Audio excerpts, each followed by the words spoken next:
I would say the number one reason why agents fail is lack of consistency in lead generation and prospecting, right?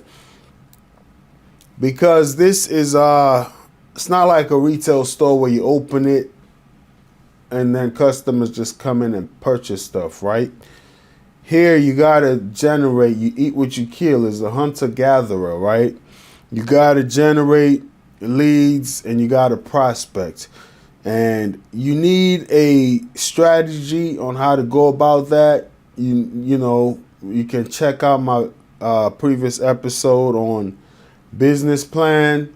We're not going to get into that, but whatever your lead generation strategy is, you need to be consistent at it, right? So a lot of agents are inconsistent, and this inconsistency causes a lot of agents to fail. They may start off at one point, you know, a lot of zeal and fire, move on for a little bit, but then the enthusiasm fails off, especially when they go through trials or they go through things that may, you know, make life a little hard for them.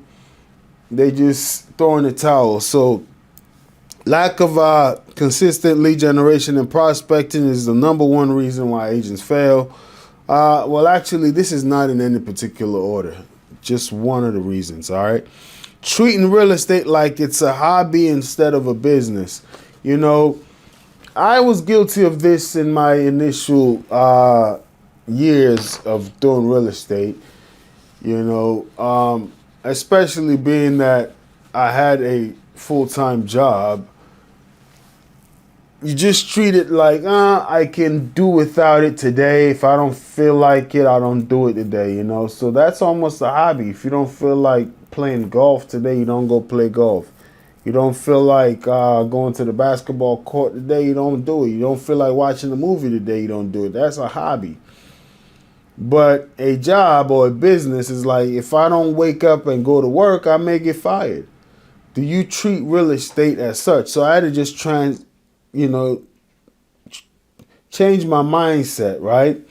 And I would say one of the big reasons why is because even in my job, I was a manager already, and it's a business, you know, that I used to manage. So it kind of helped me just get a mindset of how these businesses run, the daily KPIs and tasks and requirement, and it opens at a certain time.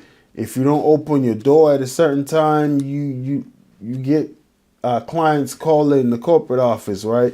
Why don't you treat your business as such? And that's what hit me. I'm like, yo, treat your business like the business where you go work, where you have to open at a certain time, close at a certain time, be a professional. Obviously, people call off, even in jobs. You know, that's why they give you paid time off, sick leave, vacation hours. These things happen.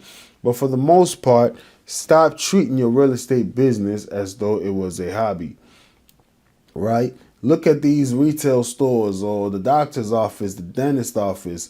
Go set an appointment with a dental office right now and set it for next month and see how many times they send you a text message to confirm your appointment, or even a doctor's office. Go set an appointment with them and see how many times they text you to confirm your appointment and then send you reminders.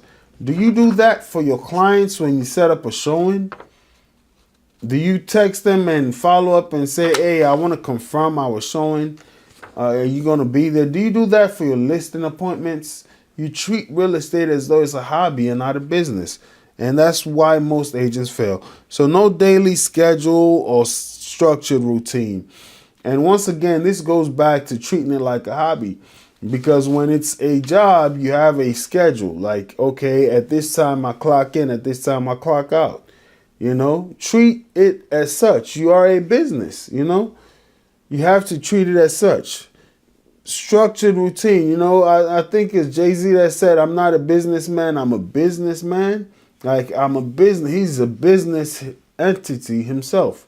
So you got to treat your life as such, as though it's your career, as though it's a business. You have to structure it.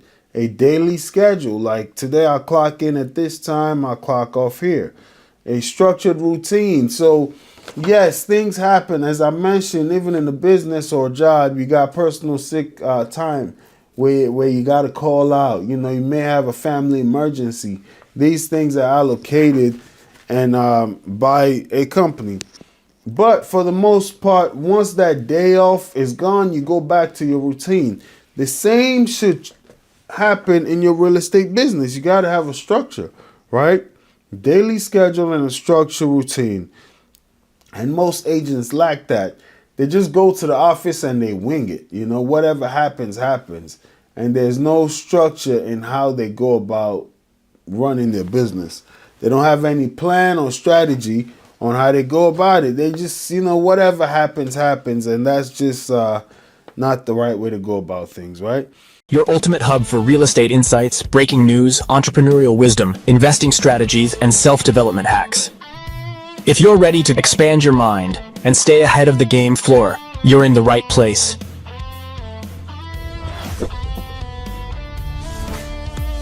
Subscribe now. Your future self will thank you.